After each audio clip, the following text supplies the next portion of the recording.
우리 축복합니다. 할렐루야 샬롬 축복합니다. 할렐루야 샬롬 샬롬 샬롬 샬롬 샬롬. 하나님 사랑합니다. 여러분 주 안에서 사랑합니다. 여호수아 20장 좀 잘 아시는 도피성 이야기죠. 주는 나의 피난처 도피성이십니다. 아멘. 사람은 자신을 보호하는 것으로 숨는 본성을 가지고 있어요. 그죠? 어릴 때는 엄마 품으로 숨죠. 엄마 품이면 아주 다 합니다. 코 고 자기 자고. 그래서 얼굴은 얼마나 예뻐요. 발그레해가지고 그렇게 잠을 자죠. 자라서는 사랑하는 아내나 남편 품으로 숨죠. 또한 나이가 들면요. 자녀들 품으로 숨고 싶어집니다.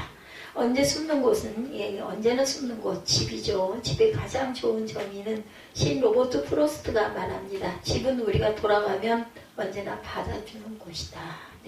집을 용납하고 보호하는 기능에 대해서 말하는 거죠. 이스라엘에는 동굴이 굉장히 많아요. 아브라함이 아내 사라를 묻기 위해서 헤브론의 막벨라 굴을 샀죠. 다윗 사울을 피하여 엔게디 하길라 동굴에 숨었고 또한 자신을 찾아온 피라미 400명과 아둘람 동굴에 숨습니다. 엘리야도 동굴에서 하나님의 세미한 음성을 들었고 마리아의 부모도 여리고 근처 동굴에서 기도하다가 마리아를 낳게 될 것이라는 계시를 받습니다. 재미있는 것은 이스라엘의 중요한 성경 유적지가 대부분 동굴입니다. 예수님의 태어난 베들레헴도 동굴이죠.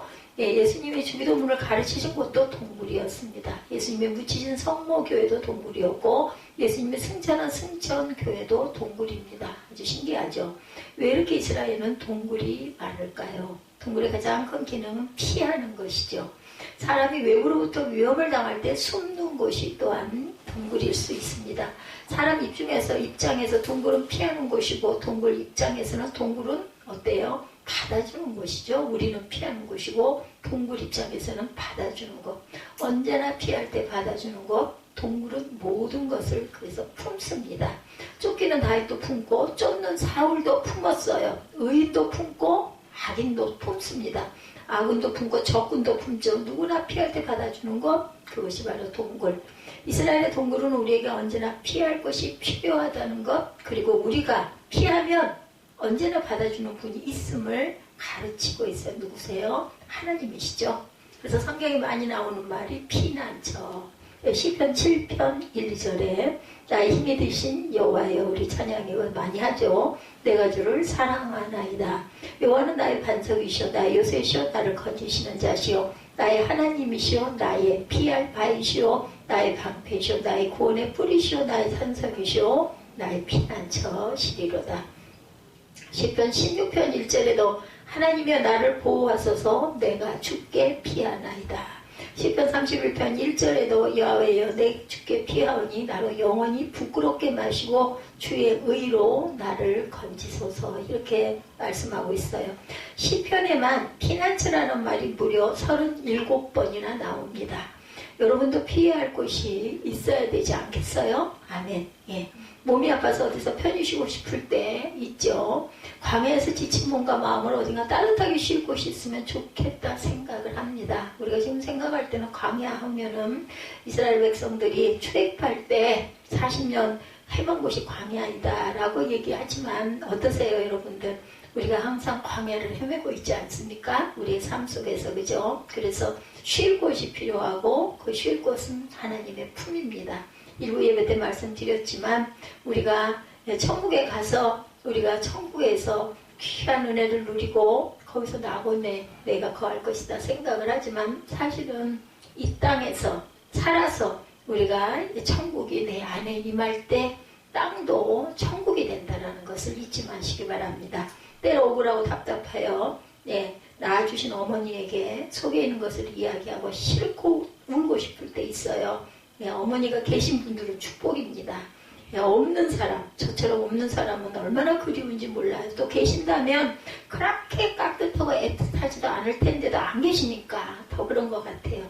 제 어머니도 너무 일찍 돌아가셨죠. 늘 마음에 아픔으로 가시로 남아 있습니다. 좀 잘해드릴 걸. 그래서 그런 말이 있어요. 우리 말에 철들자 막론한다. 그죠? 그래서 사람이 너무 변하면 갈 데가 가까웠다 이렇게도 얘기를 하죠. 여기서 13장에서 시작된 딴 분배가 이제 끝나지 하나님은 하나의 제도를 만드셨어요. 그게 바로 오늘 도피성입니다. 살인자를 위해 특별히 성을 세우신 일, 여기서 10장 3절에 부지 중에 실수로 사람을 죽인 자를 그리로 도망하게 하라. 이는 너희를 위해 피해 보복자에 피할 곳이다 이렇게 말씀하고 있어요. 하나님께서는 억울한 사람이 누명을 쓰고 죽거나 실수로 다른 사람을 죽게 한 사람을 죽이는 것은 땅을 더럽히는 것이다 이렇게 보셨어요. 그래서 그들을 살리기 위해서 하나님이 특별히 세운 제도가 바로 도피성입니다. 도피성은 모두 6개로 부지 중 살인한 사람들은 가까운 도피성에 피할 수 있게 아주 길을 잘 닦았다고 그래요.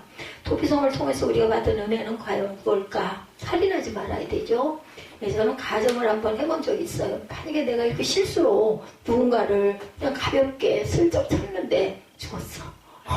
어떨까요? 내가 죽고 싶을 것 같아. 그죠? 얼마나 무섭겠어요. 어떤 위험에도 하지 말아야 할 일은 살인이다. 그래서 요즘에는 사형을 거의 안 한다고 그러네요. 무기징역으로 돌린다고 합니다. 어떤 사회, 어떤 종교, 어떤 가치에도 동일하죠. 사람을 죽이는 것, 살인하는 것. 사람의 모든 죄와 실수는 용서해도 사람을 죽인 죄는 어떤 경우에도 용서받을 수가 없어요. 사람은 누구나 하나님의 형상으로 창조되었기 때문입니다. 예수님도 마태복음 5장 21절에 옛사람에게 말한 바 살인치 말라. 누구든지 살인하면 심판을 받게 되리라. 예수님이 제자들에게 살인하지 말라 하셨을 때 제자들의 마음에도 안도함이 있었을 것입니다. 왜냐하면 제자 중 누구도 살인한 사람은 없었기 때문이죠. 누가 그렇게 쉽게 살인을 하겠어요. 그죠? 10만 명 중 1명이나 할까? 여러분도 저도 상상도 할 수 없는 일이에요. 사람을 죽인다는 것. 요즘에는 아이들을 방치해서 죽게 만들고 또한 어떻게 한 대 툭 쳤는데 죽는 경우도 있다고 하네요. 예수님이 다른 말씀을 하자 제자들의 얼굴빛이 달라졌어. 다음 말씀을 하자. 22절이죠. 마태복음 5장 22절. 나는 너에게 이르노니 형제에게 노하는 자마다 심판을 받게 되고 형제를 대하여 라가라 하는 자는 공회에 잡히게 되고 미련한 놈이라 하는 자는 지옥불에 들어가리라. 아주 무서운 말씀을 하셨어요. 처음에 살인 이야기를 할 때 나는 아니야 했던 사람들이 라가, 이게 무슨 뜻이에요? 라가 혹시 아세요 여러분들? 미련한 놈이에요. 미련한 놈 하니까 긴장하기 시작을 합니다. 라가는 히브리 말로 바보 천치라는 뜻을 갖고 있어요. 누구나 한 번은 다른 사람에게 그것이 바보 같은 녀석 이런 얘기 많이 하잖아요. 그건 너무 그렇게 아주 나쁜 욕도 아니에요. 네, 천치짓을 하고 있네 이런 말도 많이 합니다. 예수님은 살인 이야기를 하시다가 갑자기 말로 화제를 바꾸고 계세요. 예수님 지금 살인의 외적 행위가 아니라 살인의 내적 동기를 말씀합니다. 말은 존재의 집이에요. 마음속에 있는 것이 밖으로 표현됩니다. 유대인들은 행동으로 사람을 죽이지 않으면 살인한 것이 아니라고 생각했을 거예요. 앞으로는 불같이 화를 내고 마음으로 몇 번 죽이면서도 나는 죽이지 않았어. 입으로는 말을 그렇게 해도 그죠? 뭐 그게 뭐 사람 죽인 거야? 아니잖아. 그죠? 예, 우리 그렇게 생각합니다. 그런데 예수님은 마음으로 미워만 해도 그죠? 마음으로 음란을 품어도 이미 그죠? 그 죄를 지었다 이렇게 말씀하시죠. 예, 입술로만 미워해도 살인이다. 죄는 먼저 마음에서 시작돼요. 어디로? 얼굴로 나타나죠. 마지막에 행동이 나타납니다. 그러니까 말이 나가면 이미 반은 살인 죽이고 싶어 하는 마음만 가져도 이미 반은 살인한 것이다. 문제는 분노가 문제입니다. 예수님이 살인 이야기를 하면서 라가, 미련한 놈, 미친놈, 바보, 천치 살인의 배후에 분노가 있다는 거죠. 분노가 곧 살인이다. 그렇죠. 사람이 분노하게 되면은 그 이상한 짓을 하게 됩니다. 그래서 부모를 죽였다라는 어떤 아들의 이야기를 들어봐도 담배 피워 물고 앉아가지고 엄마 방에 가서 망치 같은 걸로 두들겨서 죽이고 다시 마루에 나와서 아버지를 살인하는 그런 부분의 이야기. 보통 평소 때 그 아버지가 그렇게 아들을 많이 때렸대요. 그러다 보니까 아들이 이제 그걸 닮아가지고 분노가 마음속에 쌓이고 자라가지고 실제 행동으로 이런 사람은 정말 1000만 명 가운데 한 명이나 있을까요? 실제 이렇게 해가지고 그뿐이 아니라 토막을 쳐서 냉장고에다가 그 유기를 해놓은 그것이 나중에 발각이 났다라는 거죠. 어떻게 그럴 수가 있을까요? 정말 사람이 어디까지 완전히 그건 사람이 아니죠. 사단이 된 거죠. 심리학자들이 그 상담가였던 미국 헨리 브란트 박사는 그 상담한 사람의 문제를 80~90%가 분노다 이렇게 얘기를 하고 있다고 합니다. 프랑스의 작가 그 빅토르 위고의 단편 중에 93번이라는 단편이 있어요. 큰 배가 항해 도중에 폭풍을 만납니다. 배 선창에는 수송용 대포가 실려 있었다고 그래요. 근데 배가 움직이다 보니까 대포를 묶었던 최사들이 풍파를 견디지 못하고 끊어져 버립니다. 대포들이 여기저기 굴러다니겠죠? 선원들이 필사적으로 제멋대로 굴러다니는 대포를 붙잡아요. 아주 위험한 일이죠. 이 작품에서 말하려는 의도는 위험은 항상 어디에? 우리 안에 있다입니다. 남에게 쏘려는 대포가 배 안에 굴러다니면 언제 폭발할지 알 수가 없어요. 그렇죠? 그러니까는 그 폭발할 것들을 정말 나를 죽일지도 모르는 살인 무기를 배에다가 싣고 다닌 거죠. 밖에서 돌아오는 적이 무서운 것이 아니라 내 안에 있는 적이 더 무섭다예요. 우리가 어떤 악한 마음, 미운 마음을 품는 것은 우리 안에 독을 품는 거예요. 그렇기 때문에 예수님이 내 이웃을 사랑하라고 얘기하신 것, 원수를 용서하시라고 얘기한 것은 상대방을 위한 게 아니라 나를 위한 거라는 걸 절대 잊으면 안 됩니다. 그래서 내가 온전해지기 위해서 그냥 용서해 주는 거예요. 용서한다고 용서가 되겠나? 근데 되더라고요. 그게 마음으로 그렇게 해야겠다. 하나님이 말씀하시니까 저는 그렇습니다. 배우자 때문에 수십 번, 수백 번 마음을 먹어요.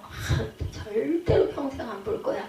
근데 그게 안 되더라고요. 그러면서 항상 마음에서 성령께서 말씀하시는 거는 내 죄를 위해서 나를 용서해 주신 하나님이 계신데 내가 누구를 정죄하리요. 그냥 용서하자. 누구를 위해서, 나 자신을 위해서 또 교회에 있기 때문에 제가 정말 부족하고 자격도 없지만 목회자이기 때문에 하다못해 그것만이라도.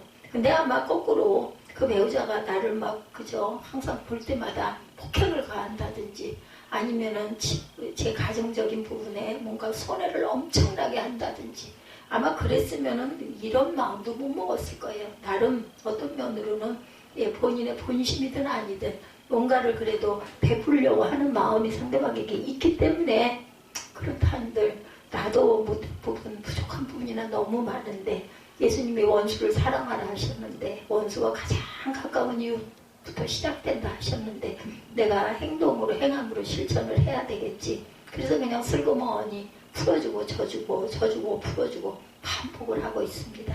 방울 뱀은 극도로 화가 나면 제 몸부터 물어뜯는다고 하네요. 예를 들어서 성경이 말하죠. 욥기 5장 2절에 분노가 미련한 자를 죽이고 시기가 어리석은 자를 멸하느니라. 운전 시비 그때 상대방 차량을 막 부수는 일이 가끔 있죠. 아들이 운전할 지가 얼마 안 되다 보니까 도로에서 불이익을 당하면 막 화를 내요. 옆에서 제가 너무나 겁이 나고 걱정이 됩니다. 난폭해지죠. 크랙션을 어디까지 쫓아가면서 굴려요. 차 세워놓고 쫓아올 것 같아. 그 사람이 상대방이.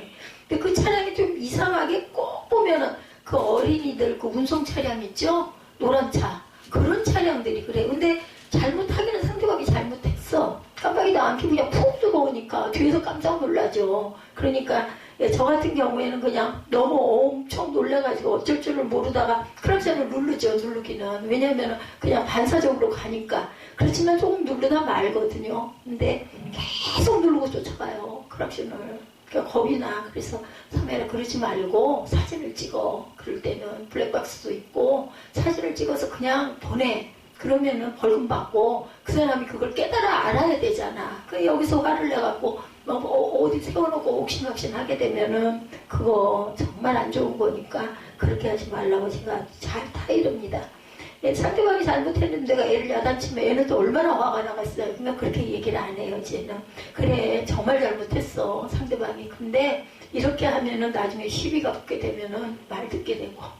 더군다나 보험가입도 제대로 안 돼가지고 너무 비싸서 아직 나이가 어려가지고 있는 상황이니까 항상 제가 새가심이거든요. 가까운 데 다닐 때는 다니지만 어디 먼 데를 갈 때는 꼭 보험을 가입을 하죠. 개인 보험을. 헤어지자는 여자친구 말에 격분해서 여자친구 차를 들이받은 경우가 있어요. 계약금을 돌려받지 못하자 분을 참지 못하고 자신의 몸에 불을 지르고 자기 보고 어머니가 창피하다고 했다고 집에 불을 질러버리고 분노가 이렇게 살인까지 이끌고 갑니다. SNS를 통해서 현대판 살인의 가능성들이 엄청 많이 올라와 있죠. 그래서 우리 사회에 SNS, 소셜 네트워크 서비스의 수요는 갈수록 늘어나고 있습니다. 방송통신위원회의 스마트폰 이용 실태 조사에 따르면 한국의 스마트폰 가입자 수는 3천만 명을 넘어섰고 그중에 47.5%가 페이스북, 트위터, 미투데이 등의 소셜 네트워크 서비스를 사용한다라고 나와 있다고 하네요. 2014년에서 15년, 뭐 굉장히 오래됐죠. 6, 7년 전이 일인데 7, 8년 됐죠. SNS 이용자 하루 평균 이용량이 남성이 59.8분, 여성이 65.1분이라고 합니다. 여성이 더 많이 사용을 하네요. 저는 사용하지 않는데. 보통 사람은 하루에 평균 1시간 정도를 이용한다라고 통계가 나와 있습니다. SNS는 우리 생활에 많은 유형을 주죠. 그러나 그것을 잘못 사용하면 이렇게 치명적인 살인 무기가 될 수도 있다라는 거. 누구를 죽이기도 하잖아요. 연예인들, 그죠? 한 임산부가 충남 천안의 프랜차이즈 식당에 갔다가 불친절한 종업원에게 폭행을 당했다는 글을 올렸어요. 네티즌들은 즉각 식당 불매 운동을 벌이고 비난전에 나섰고 급기야 그 식당은 영업점을 폐쇄하고 공식 사과를 합니다. 그러나 경찰 조사 결과 종업원이 임산부의 배를 걷어차지 않았던 것으로 확인되자 이제 네티즌들은 사건을 촉발한 임산부를 융단 폭격하기 시작을 했어요. 누가 어떻게 글을 쓰느냐에 따라서 사람이 죽기도 하고 살기도 한다는 것이죠. 가장 큰 문제는 그것이 일방적이라는 것입니다. 만일 어떤 보도가 사실성을 가지려면 당사자에게 충분히 확인이 된 이후에 일어나야 한다는 것. 확인하지 않고 아니면 말고 식으로 쓰면 사람을 죽이는 결과를 이렇게 가져오기도 한다. 만일 어떤 입장에서 글을 쓴다면 상대방에게 같은 양의 반론 기회가 주어져야 합니다. 그러면 우리 뭐 사진 찍혀서 뭐 과태료 같은 거 날아올 때 거기에 그렇게 써 있어요. 만약에 이게 부당하다 아니면 아니다라고 여겨지면은 뭐 그 기일 안에 연락을 해달라, 사진을 보내달라 이렇게 나오죠. 그거에 넘어가 버리고 나면 이제 시행을 하는 거고. 그러면 독자는 양자 입장을 읽고 균형 있게 판단을 해야 되겠죠. 대부분은 그렇지가 못하다. 상대방에게 반론 기회도 주지 않고 대면하여 확인하지도 않을 뿐 아니라 아예 확인할 마음도 없어요. 그냥 군중심리처럼 막 일어나는 거죠. 그러면서 사명감으로 말한다 이런 말들을 많이 합니다. 그러나 사명감으로 사람을 죽이는 사람은 없죠. 만일 정당한 이유로 그렇게 한다면 정당한 방법을 가지고 해야겠다. 어떤 분이 말합니다. 인터넷에는 인터가 없고 페이스북에 페이스가 없다. 정말 사명감으로 했다면 최소한 먼저 당사자와 인터 관계 속에서 페이스 얼굴을 보고 대화해야 한다. 인터 사이에 또는 인해를 뜻하는 라틴어의 적두어. 근데 한 번도 얼굴을 대면한 적도 없다는 것. 확인한 적도 대화한 적도 양해를 구한 적도 없어요. 어느 날 보면 글이 올라와 있죠. 여기서 사람들은 허위사실 유포다. 마녀 사냥식 신상털기 아니면 말고식의 폭로전이라고 말합니다. 크리스찬이라면 반드시 이런 일은 하지 말아야 되겠다는 거죠. 그렇게 자신이 있다면 당사자와 맞상대하여 담담하게 토론도 할 줄 알아야 되겠다. 상담자들에게 상담하지 못하면서 뒤돌아서서 혼자 글을 쓰는 것은 비겁할 뿐만 아니라 자신을 속이는 일이기도 하죠. 나는 옳은 일을 했다고도 말하지 말아야 한다. 옳은 일을 옳게 해야 옳은 일이 되겠죠. 가끔 글을 읽으면 그 속에 담긴 감정이 마음과 적개심이 선뜻선뜻 묻어옵니다. 어떤 경우에도 미움의 동기도 하는 이는 좋은 결과를 가져 못한다는 것. 살인하지 말라. 구약시대 계명만이 아니죠. 우리 시대 우리가 지켜야 할 하나님의 말씀입니다. 하나님은 사람을 살리시기 위해서 지으셨어요. 그죠? 지을 때부터도. 성경에 하나님은 사람을 살리는 분이십니다. 사람은 끊임없이 사람을 죽이지만 하나님은 악인까지도 끝까지 살리기 위해서 오늘도 기다리고 계신다라는 것. 구약의 살인자를 살리는 3가지 제도가 있어요. 희년과 대제사장의 죽음과 도피성 이 3가지입니다. 희년, 대제사장의 죽음, 도피성. 먼저 희년입니다. 이스라엘 절기에 매 7년 만에 오는 것을 안식년이라고 하고 7년이 7번 반복되어서 7, 7이 49 다음에 50년을 희년이다 이렇게 말하죠. 희년이 오면 세 가지를 했어요. 노예를 해방해줬고 전쟁이나 피 때문에 노예게 된 사람들을 해방해서 고향으로 돌려보냅니다. 토지 반환, 여러 가지 이유로 뺏긴 땅을 원주인에게 돌려주는 제도, 부채 탕감 혹은 빚진 것이 있으면 즉시 탕감되는 것. 우리나라에도 그런 게 시행이 됐었죠. 그래서 파산된 사람들 그죠 구제해주는. 저는 그 얘기 들으면서 성경에 있는 내용이 비슷하게 우리나라에도 실행이 되고 있네 하는 생각을 했습니다. 희년이 오면 모든 죄수도 석방하죠. 다음 대제사장의 죽음. 모든 죄수는 제사장이 죽으면 무조건 석방이 됩니다. 그래서 도피성에 피해 있던 사람들이 대제사장이 죽으면 자기 집으로 고향으로 돌아갈 수가 있었대요. 그래서 저는 그 부분을 읽으면서 다들 제사장 죽기만 기다리고 있겠다 이런 생각을 제가 했습니다. 그것도 안 되는데 그 잘못이잖아요. 그죠? 근데 집에 가고 싶은데 대제사장이 오래오래 살아있으면 몇십 년이고 기다려야 되잖아요. 오늘 6절입니다. 여기서 20장 6절에 그 살인자가 회중화 앞에 서서 재판을 받기까지나 당시 대제사장이 죽기까지 그 성읍에 거하다 그 후에 살인자가 본 성읍 곧 자기가 도망하여 나온 성읍에 자기 집으로 돌아갈지니라. 세 번째가 도피성이죠. 희년이나 대제사장이 죽으면 죄수가 석방되지만 50년을 기다리기는 쉽지는 않죠. 중간에 죽기가 쉽겠죠. 대제사장이 죽기를 기다리는 것도 쉬운 일은 아닙니다. 대제사장은 요즘 교황처럼 종신직이에요. 언제 대제사장이 죽을지 아무도 모르겠죠. 뭐 무슨 연령 제한이 있어서 70세, 80세 되면은 제사장이 폐기가 되는 게 아니에요. 죽을 때까지입니다. 어떻게 죄수가 석방이 되겠어요? 그래서 하나님의 아무 때나 죄인을 살리는 제도를 연구한 것이 바로 도피성입니다. 도피성이 어디 있나 지도를 잘 보면 6군데, 요단강 동편에 3곳, 서편에 3곳, 7, 8절에 보면 말씀하죠. 우리가 납달리의 산지 갈릴리 게데스와 에브라임 산지의 세겜과 유다 산지의 기랏 아르바 곧 헤브론을 구별하였고, 또 여리고 동 요단 저편 루벤 지파 중에서 평지 광야의 베셀과 갓 지파 중에서 길르앗 나목과 므낫세 지파 중에서 바산 골란을 택하였다. 이게 요지들을 선택을 합니다. 그러면 하나님이 세우신 도피성은 어떤 특징이 있었어요? 누구나 갈 수 있었어요. 도피성은 부지중 사람이 난 자는 누구나 갈 수 있었고 가면 누구나 받아들여집니다.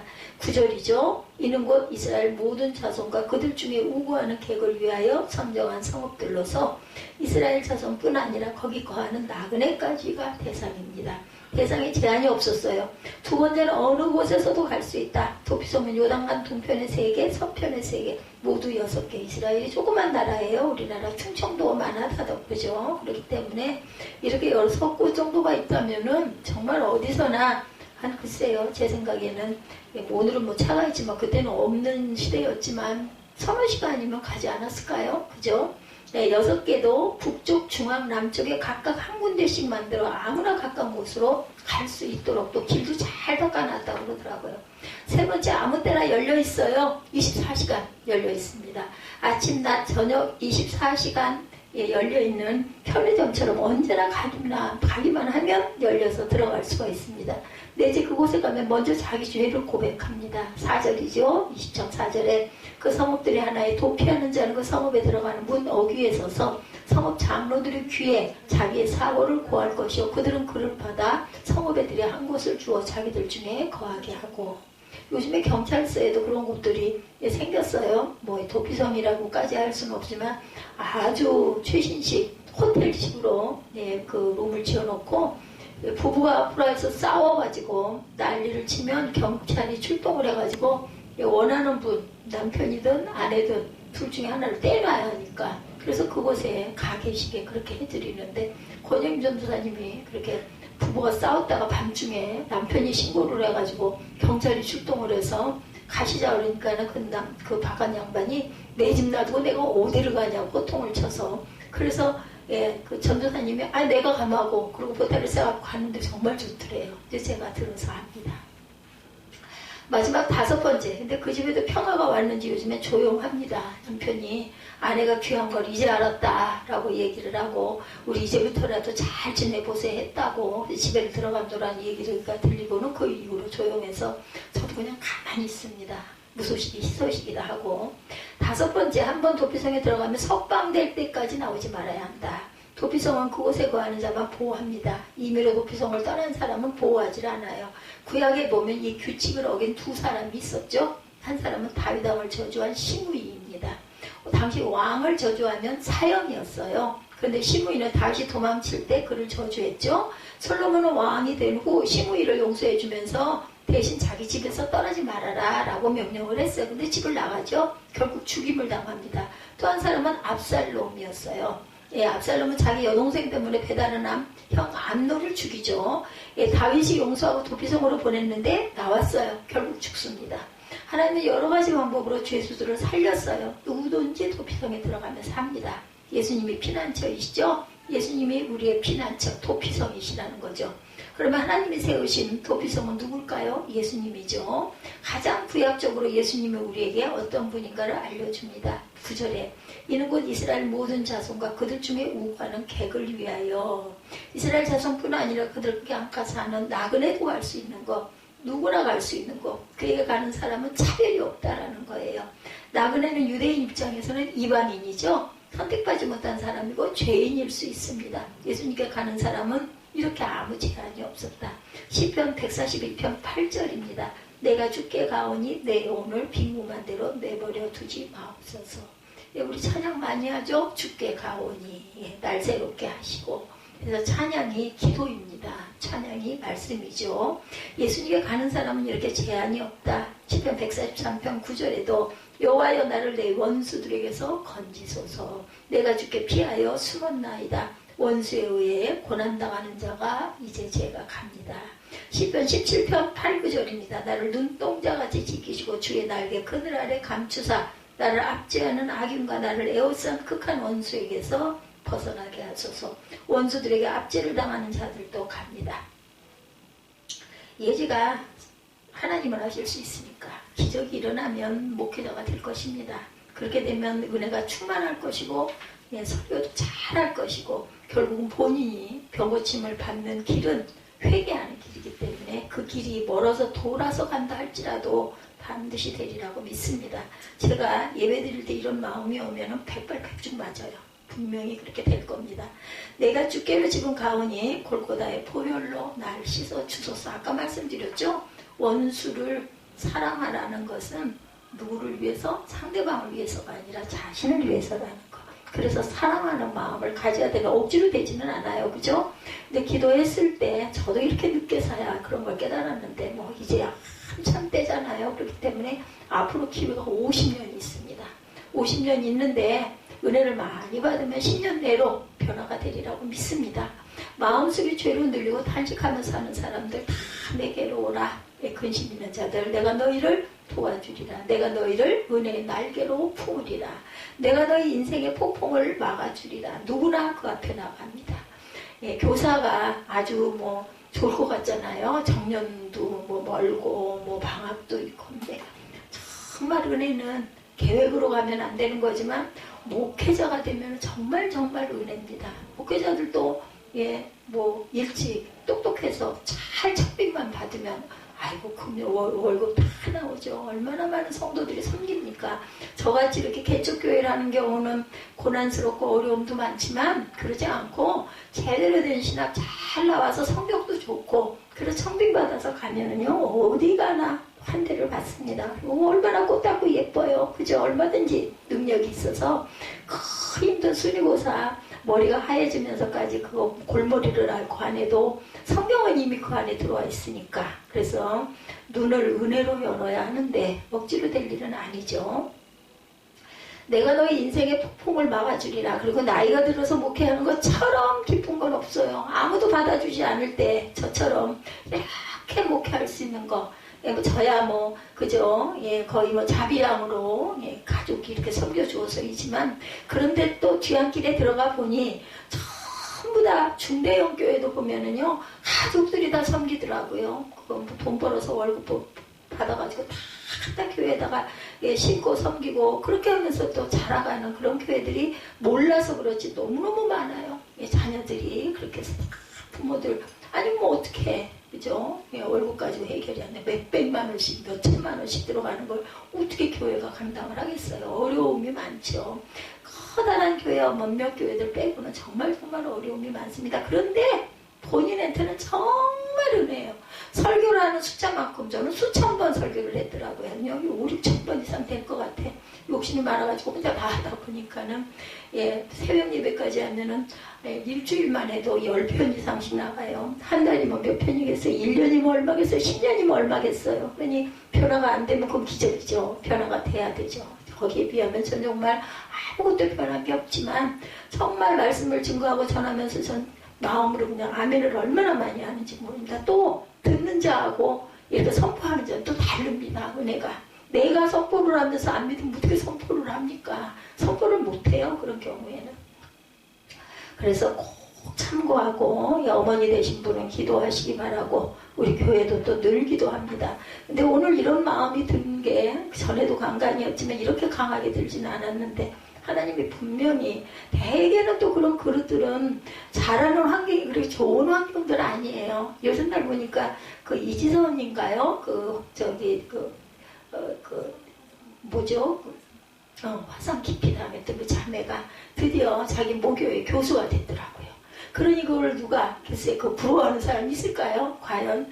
뭐 얼굴도 성형을 해서 많이 예뻐졌더라고요. 사진을 보니. 근데 누가 그거 하겠다고 하겠어요. 근데 뭐 자기 마음대로 된 일은 아니지만 결과는 어때요? 그죠? 하나님이 쓰시잖아요. 그렇게. 누구 하면은, 예, 딱 알 정도로, 저 같은 사람이 이름을 외울 정도로 그렇게 대단하게 돼가지고 그 젊은 나이에 다 사진 나왔더라고요. 국민일보와 저게 굉장히 유익합니다. 그냥 버릴 게 아니라 그래서 좀 훑어보고 거기서 또 은혜 받을 부분도 많아서 제게 마음이 두세 번 왔었는데 워낙 바빠가지고 우리 에스더 전도사한테 얘기를 안 했는데 하구 중에 한 분이, 원우 중에 한 분이 그걸 열심히 본다는 말을 듣고 제가 힘을 내서 말씀을 전했어요. 근데 본인만 보지 말고 가끔은 정말 대단한 괜찮다 하는 거는 캡처를 한 번씩 해가지고 단톡방에다 올려놓으면 보는 눈들이 많겠죠. 저희 교회에 지금 10수년 동안 계속해서 국민일보가 들어오고 있잖아요. 저도 처음에는 그냥 무시하고 갔는데 어느 순간인가부터 그런 마음이 오더라고요. 내가 봐야 할 곳이 분명히 있어서 이 신문이 이렇게 계속해서 오는 게 아닐까. 그만 넣으라고 할 마음까지 있어. 두 부가 오다가 하나는 제가 끊었죠. 예, 그래도 봐야겠다는 마음이 언젠가 이렇게 계속해서 오니까 저 같은 사람도 어디 앉아있는 게 힘이 들어서 잘 못 앉아있는데 서서라도 또 보게 되고 또 화장실 갈 때도 꼭 그냥 안 가고 신문을 들고 가고 그렇게 합니다. 정말 뒤에 보면 간증도 많고 실제 살아있는 하나님을 경험하신 분들의 경험이죠. 그래서 미션 그거 갖고 가시면 얇아요. 2페이지밖에 안 돼. 저는 앞에는 그냥 큰 글자만 보고 미션은 되도록이면 보려고 하고 잘라서 모아놓기도 했었어요. 사진을 좀 찍어서 보내주기도 하고 그럴까 했는데 그래서 참 은혜다. 하나님이 이렇게 인도하시는구나 하는 마음도 들었습니다. 성읍들이 하나에 도피하는 자는 성읍에 들어가는 문 어귀에 서서 20장 4절입니다. 그 성읍 장로들이 귀에 자기의 사고를 이제 말하는 거예요. 도피성에 들어가는 자는 거기 있는 장로에게 모든 죄를 자기 죄를 털어놓습니다. 부지 중에 사람을 죽였으니 자기 본심은 아니었을 거예요. 그죠? 납치를 하다가 아니면 도끼질을 하다가 도끼자루가 훅 빠져가지고 뒤에 있는 누군가를 정통으로 맞춰가지고 죽는 경우도 있었다는 거예요. 그 예전에는. 도피성에 들어가는 자는 거기 있는 장로에게 이러지. 나 이랬는데 이렇게 정말 이래서 이렇게 됐다. 예, 예수님께서 말씀하죠. 너 예수께 조용히 나가 내 모든 짐을 내려놓고 주 십자가 사랑을 믿어 죄사함을 받으라. 주 예수께 조용히 나가 내 마음을 쏟아놓으라. 은밀히 보시는 주님이 큰 은혜를 베푸시리라. 찬양을 작사하시는 분들은요, 은혜가 충만한 사람들만 찬양 작사를 합니다. 작곡도 마찬가지입니다. 그래서 곡조가 있는 설교고 곡조가 있는 기도고 우리 마음을 토로하는 부분이 얼마나 많이 나와 있는지 몰라요. 찬양을 한다는 게. 죄짐 맡은 우리 구주 어찌 좋은 친구인지 걱정 근심 무거운 좀 우리 주께 맡기세요. 주께 고함 없는 거로 복을 얻지 못하는 사람들이 어찌하여 할 줄 모를까. 얼마나 이게 마음에 감동이 왔기에 이렇게 가사를 만들었겠어요. 주께 피하여 그 앞에 자신을 토로하는 자는 은혜와 회복을 경험하게 됩니다. 시편 5편 11절에 오직 주에게 피하는 자는 다 기뻐하며 주의 보호로 인하여 영영이 기뻐 외치며 주의 이름을 사랑하는 자들은 주를 즐거워하리이다. 그러면 마음만 돌아오면 될까? 그 앞에서 떠나지 말아야 되겠죠? 4절 뒷부분 보면 합니다. 그들은 그를 성읍에 받아들여 한 곳에 주어 그들 중에 거주하게 하고, 거주해야 돼요. 그곳에 있어야 합니다. 떠나면 안 돼요. 떠나면 죽어요. 그 집에서 나가면 보호를 못 받습니다. 예수 믿는 곳과 예수님과 함께 사는 것은 다릅니다. 우리는 예수를 믿어서 구원을 받고 예수님과 함께 살아서 성화가 돼야 되겠죠. 구약의 피난처가 도피성이었던 것처럼 우리의 피난처는 계시죠? 어디에? 우리 안에, 예수님 말씀 안에. 시편 71편 3절입니다. 주는 내가 항상 피하여 숨는 바위가 되소서. 예수님이 여러분의 바위고 요새고 피난처가 되십니까? 아멘. 시편 46편 1절입니다. 주는 우리의 피난처시여 힘이시니 환난 중에 만날 큰 도움이시라. 주님이 여러분의 피난처고 힘이십니까? 환난 중에 만날 도움이십니까? 그렇다면 여러분도 이제 다른 사람의 피난처가 되셔야 합니다. 다른 사람을 정죄하지 않을 뿐 아니라 여러분이 그에게 피난처가 되십시오. 이스라엘의 뭐가 되어 동굴이 되시기 바랍니다. 언제나 사람이 올 때 받아주는 크고 따뜻한 동굴, 우리가 예수님이 피난처라고 말하는 것으로 충분하지가 않죠. 내가 피난처가 되어야 합니다. 주님은 나의 피난처, 내 영혼과 생명의 피난처입니다. 이제 내 안에 계신 주님 때문에 나도 남의 피난처가 되게 하소서. 나로 거룩한 이스라엘 동굴, 크고 따뜻한 동굴이 되게 하옵소서. 나도 주님 안에 피하고 남도 내 안에 계신 주님 안에 피해서 내 안에 그가 있고 그 안에 내가 있게 하소서. 아멘. 예, 우리 찬양하시고, 예, 축도로 기도하시고 축도로 예배를 마치도록 하겠습니다.